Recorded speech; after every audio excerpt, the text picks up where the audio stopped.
It's your core beliefs about yourself that drive your thoughts, that drive your action. I started to share my beliefs, and in a way it required and forced me to get clarity about what do I believe? Do I believe this or do I believe that? Then as you start to share, you have opposing views. I welcome that. People are like, oh, the haters, this, that, and the other. Look, I welcome somebody with an opposing view or new information.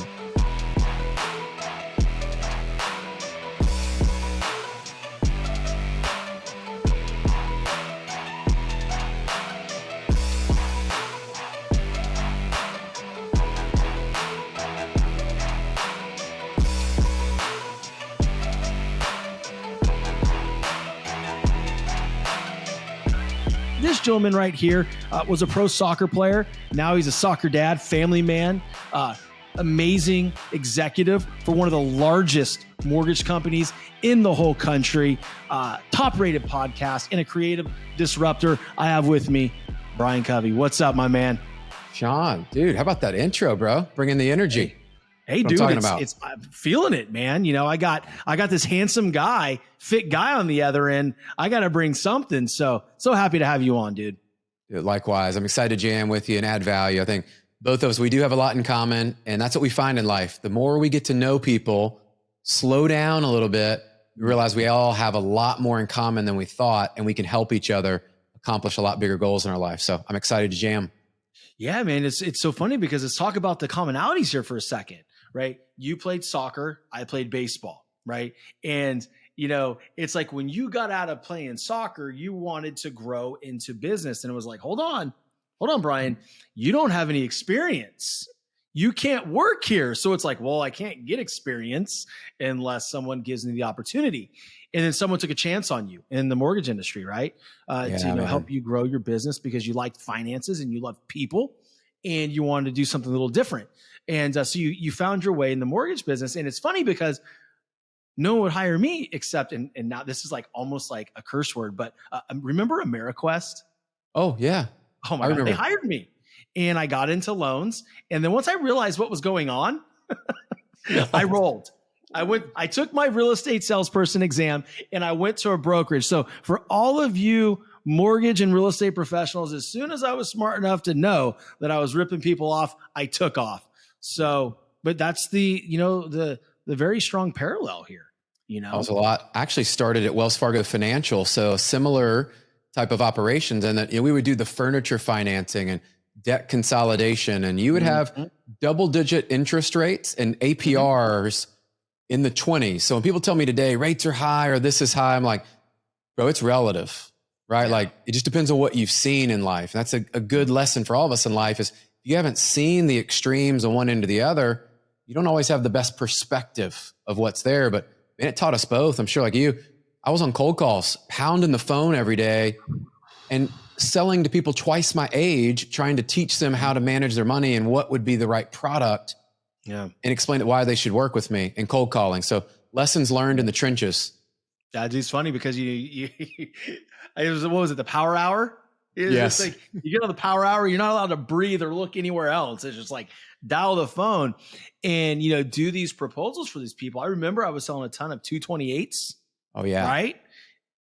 And hey, great news. You're going to save you $1,000 a month, going to consolidate all your debt and you're going to get a $27,000 tax write-off. How does that sound? And that's the fees. So basically what we're telling people is, hey, we're going to take an additional almost 30 grand away from your equity to roll it into this. And now again, you can't get out of it for 2 years, but hey, after that 2 years, it's going to go, that index is going to climb, baby. And you're going to be hurting.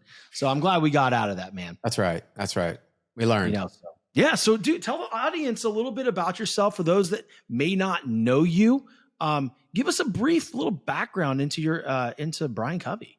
Oh man. Well, thanks for having me on the show again, because I think this is where we get to learn a lot about not just ourselves, but connect up with other people. Mm-hmm. And a lot of people probably relate to my stories. It's similar to many of yours. Is I was the younger brother.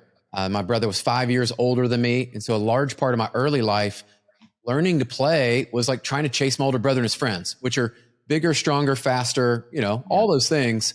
And that taught me some resiliency early in my life of when you compete with people that are bigger, stronger, faster than you, you do tend to acclimate to their level versus playing down. I don't know that I helped my brother other than being kind of a nuisance and chasing him. Yeah. But I grew up on the soccer field, man. My dad and those that follow professional soccer, professional sports, probably remember Pele. Well, oh yeah, of course. There was also Kyle Rote Jr., who many will know, one of the great American footballers here, soccer, played with Pele. He was actually at our church and was one of my first soccer coaches. And I share that because he was that first coach that we all have, that coach or that teacher or someone in our life early on. Maybe it was a Sunday school teacher, and they birthed a passion for something that maybe we do today or we still love. And you talked about me being a soccer dad. Like, yes, I got to play college and was on the Olympic team for a while, the U.S. national team for a while, all these cool things. I say, wonderful. But what it birthed more importantly was a love of the freaking game that I still love to compete today, whether it's business, helping my kids compete, whether it's in how do I build my brand and run a successful podcast over there, right? Like all those things today, I've learned that when you do things that you love, I think it was Covey that said it first. I've heard Covey say this before, is when you really love it, when you really love something, you're willing to do what's not required. You're willing to do the extra, whether no one's looking or everybody's looking, and it's a big game. And so that's been a large part of my journey, 21 years now, financial services. And I am consistently, Shawn, like you, I've seen and studied, I'm reinventing myself. I'm on this path of learning and growing every day, surrounding myself with great people. And I believe, one of my core beliefs is God has uniquely gifted all of us with some talent, skill, experiences in our life. We may not know why that was happening for us, but now we're able to unwrap that and use that in the world. And so that's how I show up every day. 3 beautiful kids, 15, 13, and 7.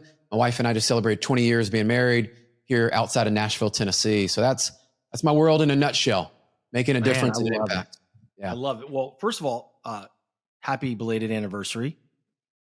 That is amazing. And yes, he does have a beautiful family, guys. He, father of 3, beautiful children, beautiful wife. I just absolutely love your energy, and you talk about growth mindset a lot, right? But the thing that I really love most, and it's just these subtle things that you do. I mean, to be quite honest with you, man.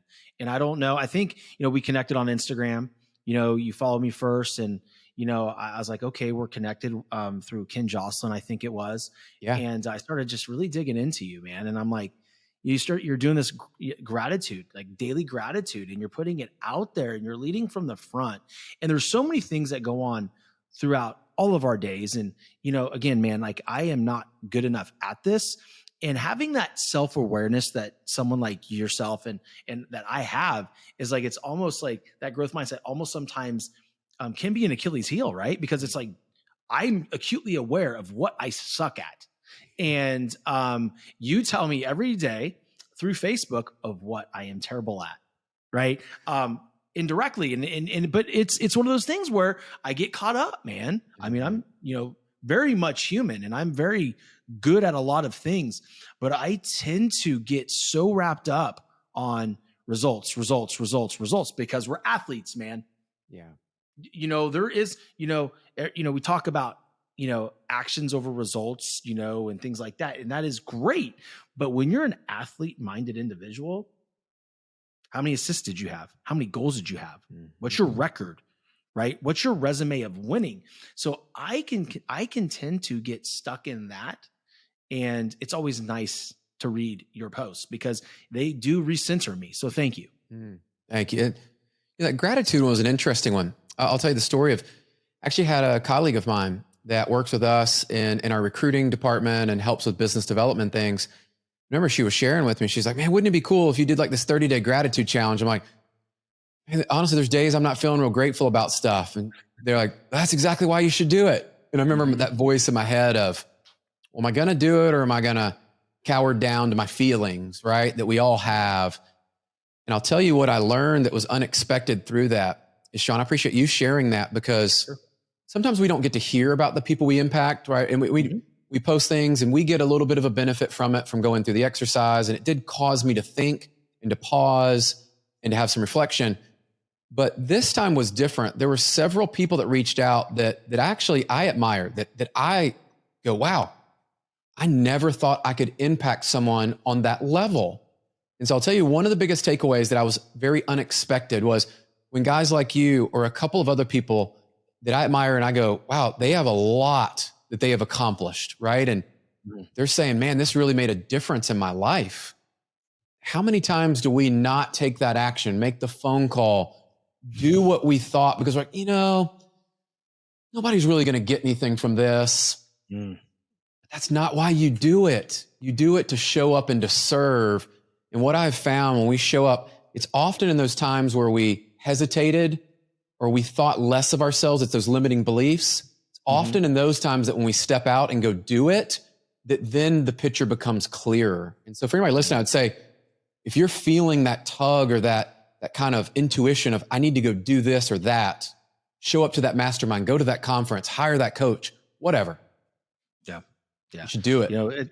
That's a great point because like if, for those folks that have been, paying attention to me for this whole journey and, I haven't really said it in a long time, but I used to say all the time, make the call, because I'm, a high, very successful sales rep in corporate America, as well as doing this business. And I stay there because I want to be able to be in the trenches every day so I can help the sales people and organizations grow. I'm still living proof that I can do it. So just like you're not just a coach. You also do the deal every single day. And I think that's what makes you great. And as a coach is that you're actually doing it every single day. Yeah. But it's just one of those things where make the call, man, because you never know. And it's just like you said, that the thoughts over feelings, and I know, Ben Newman also says it. It's like, standard over feelings. Oh yeah. Feelings, action over emotions, whatever it is. Everybody's saying the exact same thing, but everybody has a different delivery of it. Yes. But that is so true, Brian, because it's like, if we sit there every single day and we only move when we feel like it, all of us would be 350 pounds. We would have no money in our bank accounts because I know you enjoy sitting there watching Netflix at times too, right? Sit there. I'm going to, put my hand in a bag of Doritos and eat and binge watch all day. I'm going to be happy, but tomorrow I'm going to be worse mentally because of it. And, right. I can tell you firsthand, the last week here in Florida has been brutal, man. It's, we were displaced, we evacuated, we came back, and nothing is the same as far as just the flow of your day. I mean, we're blessed where we're at. We were very close to all the carnage for those who are listening, but we're okay. My mom's trying to put the pieces together with her home. We don't know what it looks like yet. She's in Northport. She's with me though. But like just being back in the gym today, like I didn't want to. Yeah. But I tell you what, tomorrow I'm going to be better for it. That's right. And dude, like I just love that so much. It's something that I feel if we can master at least 80 to 85%, I think that we would all be better off, Huge. So what would you say for those people out there right now that are saying like, yeah, I just don't know if I could really do that. My emotions are too strong. What would you tell those people? So I'll come back to the limiting belief that I think I'll walk you through a progression that'll actually help you, that helped me. But when you're saying that, man, I couldn't help but think back. I had a mentor when I was working in corporate America at Wells Fargo. And I'll never forget when Cliff shared this with me. He actually wrote it on a whiteboard one day, right? So we're in the meeting room, there's all the leaders together and we're talking through. And I believe it was around 2011, 2012. And so we're coming out of like the worst housing crisis we've ever seen. Things are still pretty slow, not going great. And I remember we got together and Cliff wrote on the board this powerful statement I'll never forget, and I share it to this day. And it is, you can act your way into a better way of feeling faster than you can feel your way into a better way of acting. Meaning, if you take action, like you going and working out this morning, you felt better after you did it. That's the feeling that came from taking the action. Many times what we do is we sit on the couch. We're sitting in our office and we're waiting for that moment. Like, I'm going to have enough courage in a minute. I'm going to get myself hyped up. Yeah. But if you took the action, what I know is success breeds more success. And in sports, you and I both learned this playing at high levels. I mean, Shawn, when you had a great hit or a great catch or a great play, something that went well, your confidence went up, shoulders went back a little. A little bit. Like, put me in the game, coach. And for each of us, look, we're in a game. There is a scoreboard to life. Whether you realize it or not, there's a scoreboard. The good news is you get to determine that scoreboard and what you say success is, unlike sports where it's just black and white. Yeah. But I share that because I'm going to walk you through what has helped me. And this was a change in belief for me that actually, I think for a lot of us, what's holding us back is not the actions we're taking. I think a lot of people jump to, hey, Shawn, go do this. Brian, go do that. That's important. And I think that's something we should recognize and address. But really, let's back up a few steps. And for those who don't know, my dad's a psychologist. So I grew up around not only a sports psychologist, but my dad was a pastor. And like, I had some unique upbringing into how the brain works. This was a breakthrough for me, is actually what's determining what we do today. The core is your belief. It's what you believe about yourself, about what you're about to do, about if you do this, then this will happen. So I'll walk you through this. And this is a very simple way to think about it is I used to think and believe that everybody that made it successfully, for example, that they just got lucky. Like they didn't have to work as hard as everybody else, right? They just got lucky. Yeah. Maybe their parents had money. They landed that promotion that, they just got lucky. They hit that one, jackpot in their life. Well, that's not true. Everybody successful I know has worked hard. So here's how this goes is you start with your beliefs. And if you believe something, the only way to change that belief is new information that comes in. And then you can realize, well, maybe that's not true. Maybe this is actually a possibility. And what if it were true? So you can change your belief, which then changes your thoughts, which then changes your actions. So if you really frame that up, what I'm saying is it's about who you are and what you believe, because out of that will become your thoughts, which then become your actions. And so I can look at someone and go all the way back to what they believe and tell you what the output will be as a result of that. When I changed that paradigm and I wasn't so focused on the results, the actions, I got focused on what do I believe? Who am I? Well, I'm someone that shows up and I work out every day because I believe working out serves my family and myself and my team, and the benefits will be there. So I do the actions. So that's how it moves through. It's actually a paradigm shift for many people. They might miss that subtlety, but it is huge. Wow. I mean, I guess we could drop the mic on 17 minutes into our conversation. I'm not going to, but dang, bro, like that's it right there. It's your core beliefs about yourself that drive your thoughts, that drive your action. Now, here's the thing with, taking it a step, and I know this is what you're saying, a step further for those that are listening.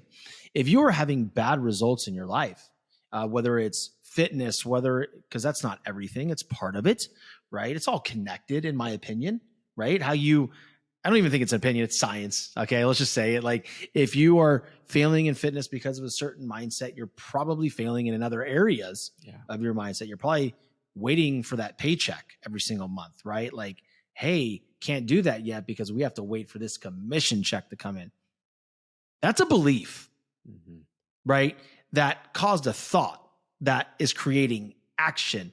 Whereas, if you want to create something different in your life, think bigger, think differently, because then you're going to act in accordance to what is brewing inside, right? And that's something that is very difficult at times. Like even for me, I would never sugarcoat anything. And I tell the people that I work with, and I'm very honest and raw about who I am, right? And I struggle with some of those things at times, right? And it's when I'm on a high, you cannot stop me, You can try, but you will fail. But if something tweaks, like let's say a hurricane, and now I'm wide open, bro. I am wide open for a lot of different things. And like right now, to be fully transparent, and we talked about this at a decent length prior to hitting record is, here in Southwest Florida, we're going through a lot of different stuff as far as Hurricane Ian goes. And while I've been blessed, my routine is still way off. So it leaves me open for a lot of demons to come in. Yes. Right. And I start listening to those, I don't want people to think I'm crazy, but the bad voice, right? Like, hey, this isn't going to work because of this. Then I start believing it. I start thinking a different way, and I start acting or not acting as a result. Just it's an amazing thing. Yeah. It really is. I'm rambling. Stop me. No, and I love, as I'm listening to you, I think a lot of us, this will pass by. And so one actionable thing for you to do to back into your beliefs is what's helped me and what I share on social and what we were talking about earlier, Shawn, is I started to share my beliefs, and in a way it required and forced me to get clarity about what do I believe? Do I believe this or do I believe that? Mm-hmm. Then as you start to share, you have opposing views. I welcome that. People are like, oh, the haters, this, that, and the other. Look, I welcome somebody with an opposing view or new information, because even this year I had new information brought into my life about investing. Great area for all of us to get more knowledge. I believe this area was not a great way for me to invest. I'd only invested in single family, I'll just tell you. And I had someone come say, hey, Brian, have you looked at multifamily? Have you looked at tax strategies on how you invest? No, I haven't. I didn't believe that's what I should be doing. I believed I should be doing this. New information required a new belief. And as I listen to you, I think we're all similar to what you're going through. Is in hard times, our beliefs will get challenged. Mm-hmm. That's when you need to double down and go back to, who am I at my core? And I think about, this is the powerful question that's helped me through this and through the storms in life. That, look, anybody's following the mortgage and real estate business this year, suffice to say, it's been a challenging year. I bet it has. Yeah. So I'm focused on who I'm becoming. Mm-hmm. And if I were to have my life end in a year, 5 years, what is that version of Brian? And I'm not guaranteed this amount of time or that amount of time. Am I going to look back and say, today I won the day? And Ben Newman's helped me with this. I'll just give him credit. Is really got me, the athlete, to stop focusing on this long range. And while I have a year or a 2 year or 5 year goal, I've learned how to attack the day, today. And that comes back to your beliefs, because then you'll see your priorities and you'll start to see holes. Now, what happens is, for many of us, we ignore it. Just like you said, like you hear that voice, like, oh, I don't really need to do that. I can go binge watch. I can go do that. Look, every time you're making these choices, these are votes for that future self that I believe, when I look back at yesterday, did I do the work? I can't go back, but I want to be proud of that the next day. So today, what are the things you need to do to win your day? You know what they are. You don't need somebody to tell you. You might need somebody to help you organize them, but look, you know what your priorities are. You just have to go do them each day, one at a time. And as you stack days, look, I have found there's a lot we can accomplish when we stack days, weeks, months. There's results. That's where people fall off and they have to start back over. Yeah. It's interesting. It's the second time his name has come up, Ben Newman. He's one of the greatest. The phrase "attack your day," attack the day, and do the work and everything like that is pretty simple. I mean, when you really, people say like, "Oh, just attack my day." Okay, cool.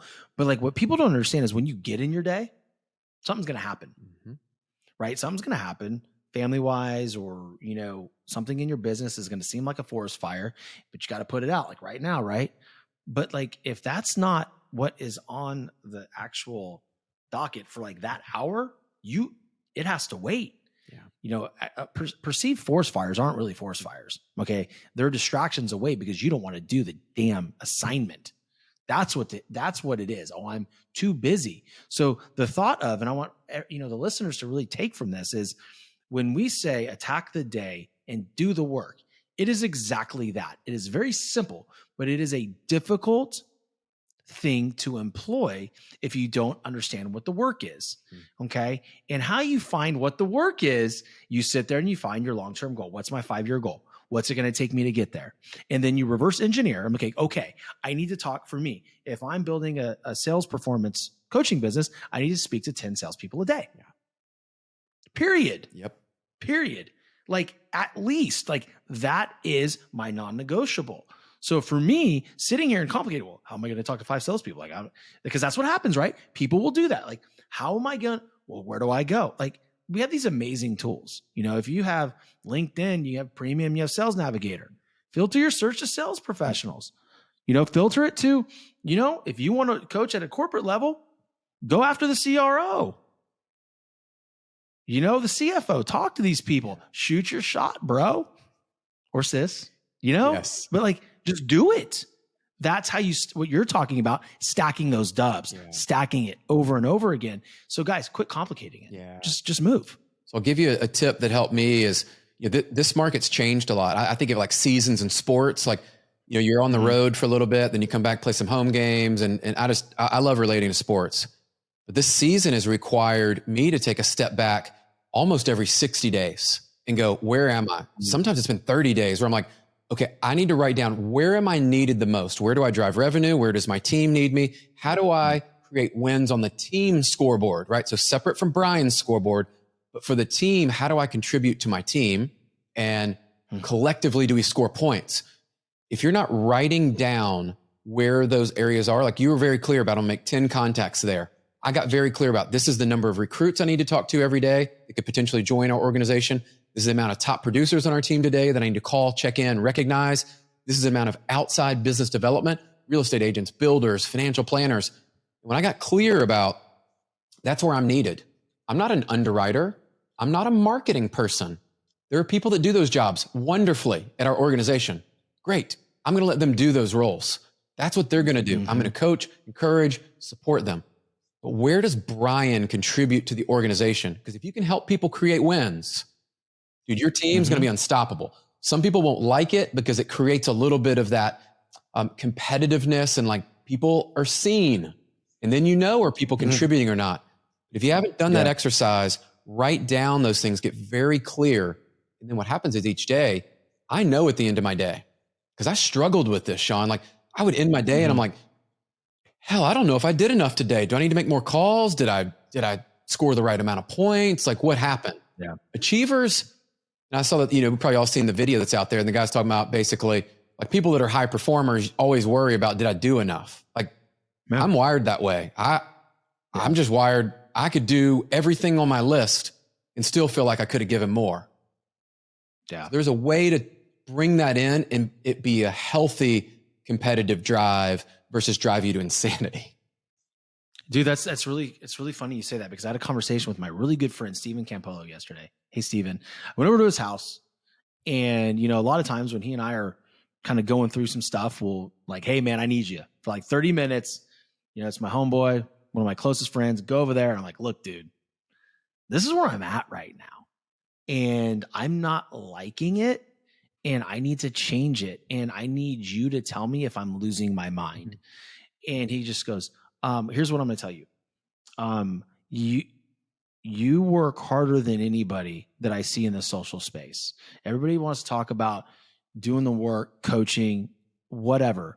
Like you're actually doing, I'm seeing it. He goes like, bro, like sometimes your work ethic makes me feel like I'm lacking in that department. I was like, well, I appreciate that because I don't see it that way. And to your point, I go, I'm not doing enough, Steven. And I have that very unhealthy attachment to this specific subject. Am I doing enough? Like I can look back and my agenda can be full from, 9 a.m. to 5 p.m. And I'll be eating dinner. I'm like, I thinking I didn't do enough. So that's something that I struggle with, man. That's really, too. That's the athlete. That's the dog in us, man. It's what's gotten us to where we are. And I think what I've come to believe is there's a next level of, and I think it was Jordan Peterson or somebody shared this, right? And it's like, you want to be a dangerous man, but be able to control it. And I want to be dangerous in the sense of I'm so highly competitive that I will show up and I will not quit in a workout. Like I'm sure you're like this.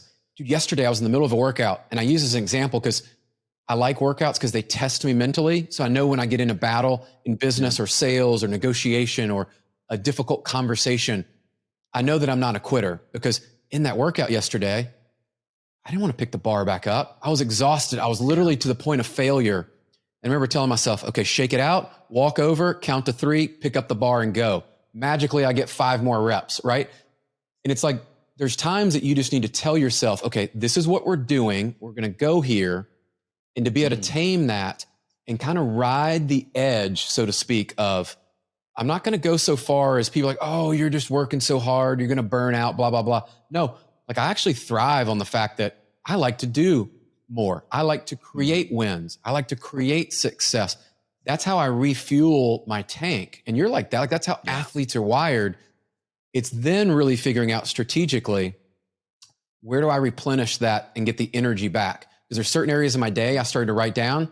I'm losing energy during this part of the day because of these conversations or these people or these activities. Either eliminate it, automate it, or delegate it out. Right? Pretty simple. It's basic blocking and tackling. Bro, I love that. First of all, I want to acknowledge that, right? It's like everybody's going to have an energy drain at certain points of the day. Until you said that, I didn't even think of that, right? So thank you.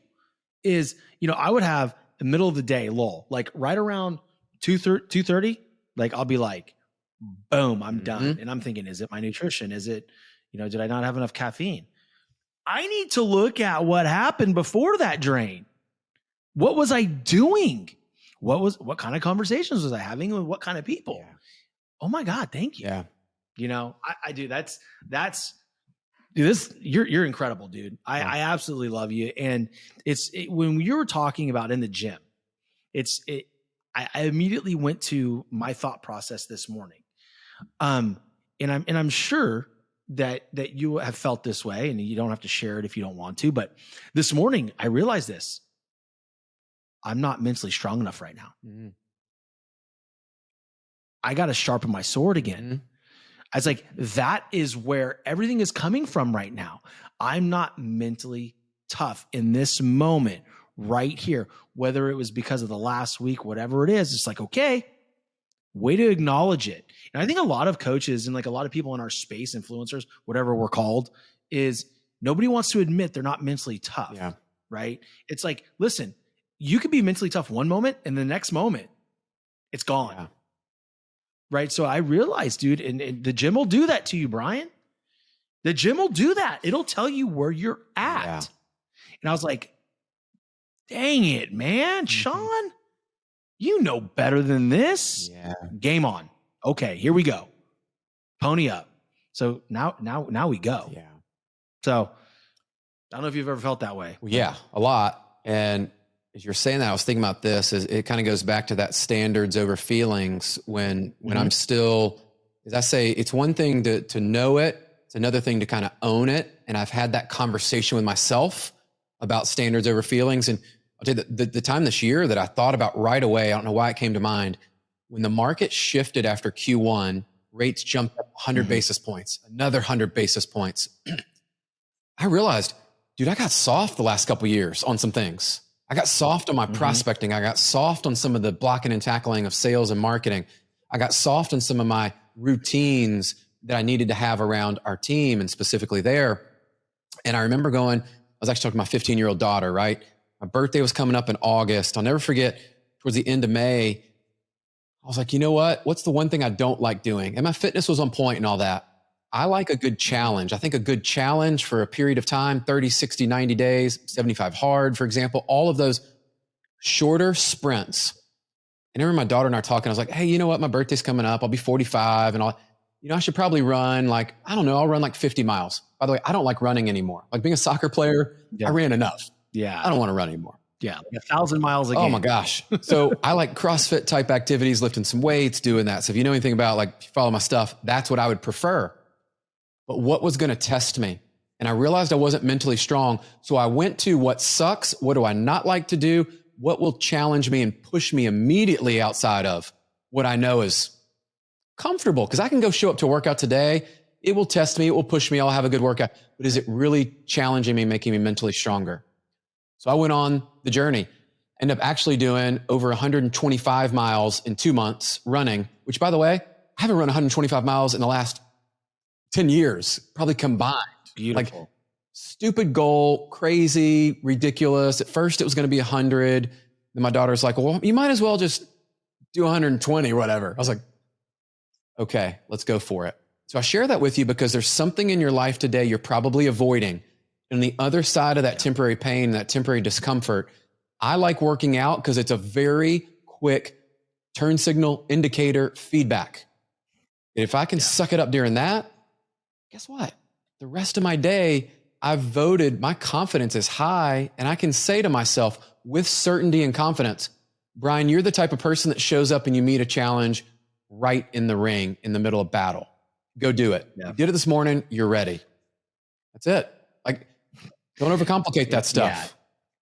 It's funny because like you're sitting there, like it's like we're like speaking, like telepathically speaking, you know, and like you're in my head is, you know, I was sitting there in the gym. I was like, okay, you're not mentally tough. So what's that mean? You need to work on it. And then I sat there and I just go, oh my God, no, I don't want to. It scares me. And then 75 hard popped back into my mind. I'm like, all right, dude, you got to do it again, man. It sucks. I don't like doing it. You know, the first time I did it, I loved it because it was new. Yes. Now I know what I'm getting into. The first time is the easiest. Like for people, I'm sorry. And people are probably going to send me a lot of hate messages off this one. That's okay. We can talk about it, guys. We can work through this. Is the first time you do 75 hard is the single most easy time you will ever freaking do it because you're ignorant to what it is. The second time, the third time, it's a little different story. Now I'm going, okay, like sticking in the gym. This is number 4. This is day 1 and number 4. And, you know, the trick this time is, you know, to do it differently, to do it better than I did it the last time. And when I do this, like the first time I did 75 hard, my business blew up. And, you know, I went into medical business. People don't know this. I went into medical sales 2 weeks before the pandemic. I had never been in an OR. And my training got canceled. And so I was like, well, I see I'm fat and I don't know if I'm going to live. I don't know what COVID is. Right. So I was like, I got to do something. I got to buy into a program. I got to spend some money. I got to figure this out. Then I'm scrolling and then I see something with 75 hard. I'm like, this is a guy that I followed, you know, for years. And I'm like, all right, cool. Like if he's going to put this out there, I'm going to try it. And dude, I soared. Like I literally, you know, over quota, had no business, you know, achieving that, right? Because I was brand new, no real training. And, you know, here we are, you know, so I know what I need to do. And when you said it, I was just like, thanks God for confirming that. Appreciate you. I knew I shouldn't have this guy on my show. That's, you know, it is that we started the conversation. Remember back about we're a lot more alike. And the longer we actually spend time with people and engage in quality conversations like this, it's like a mirror. It's like a reflection. These are the moments in time, though, that we have a decision to make. This is where champions are made. You know this being a great athlete. Yeah. This is the gap I talk about often is the greatest thing I'm working on right now that I coach with our team and mortgage and our real estate partners is we all know I believe we all have this intuition of I need to go do this. I have this sign or something in my life. I go, I need to go do that.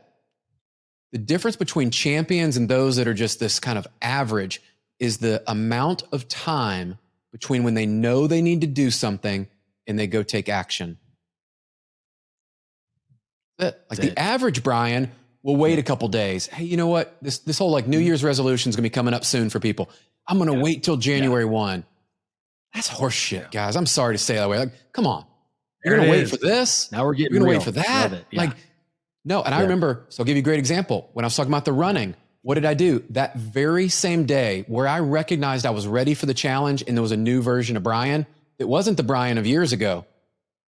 I put on some running shoes and I went and did a 3-mile run. And by the way, I probably walked 5 or 6 times. I couldn't even run 3 miles. Yeah. So what? Yeah. I had a starting point. Are you willing to get in the game and suck at it and do the work? Well, guess what? After a while, Shawn, I'll just share this with people.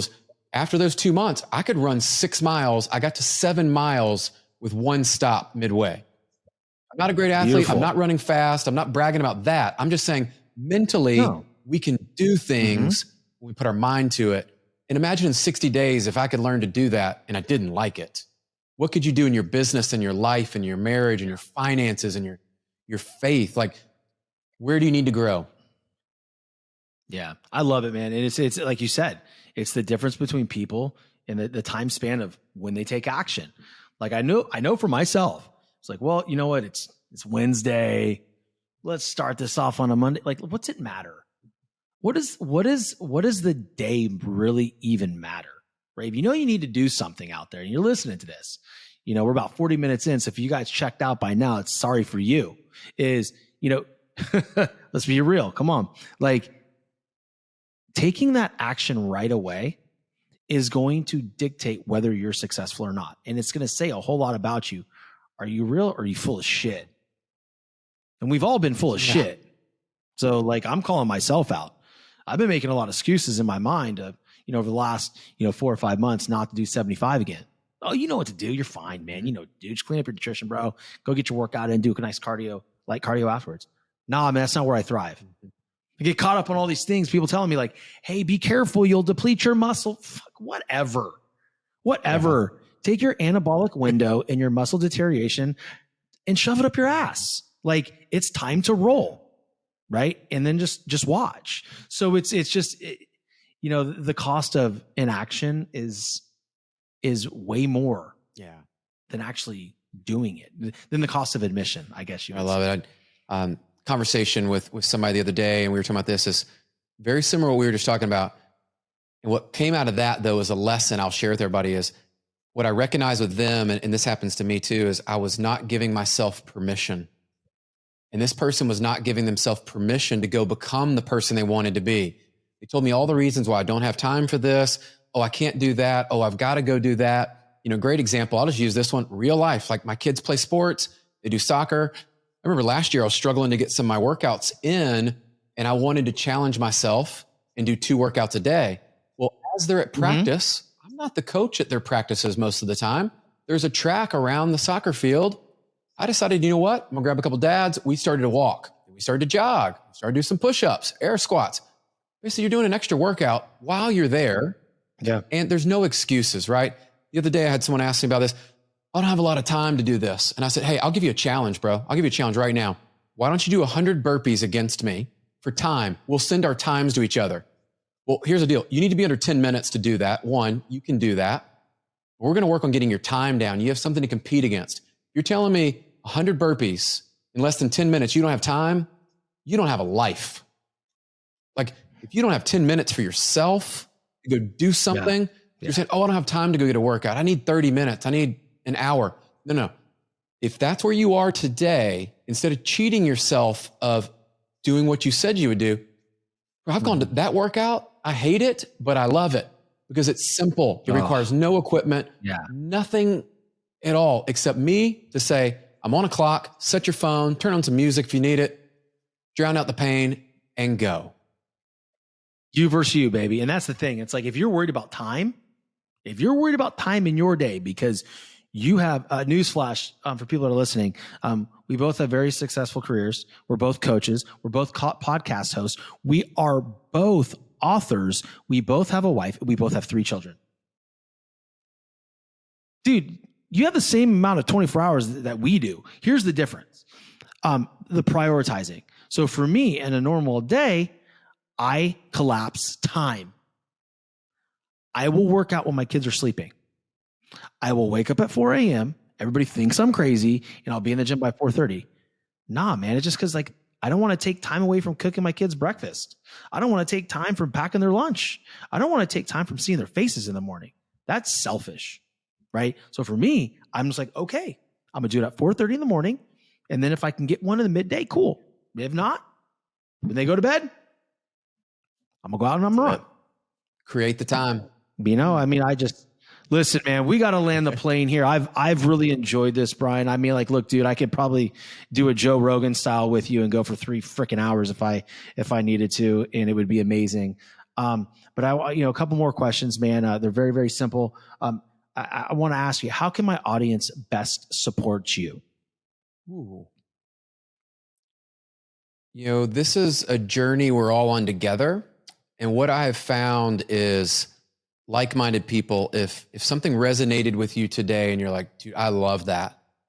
The easiest way is just connect up on social with me and let me know something resonated with you, something you liked, something that has touched you or helped you improve your life. For me, that's fuel.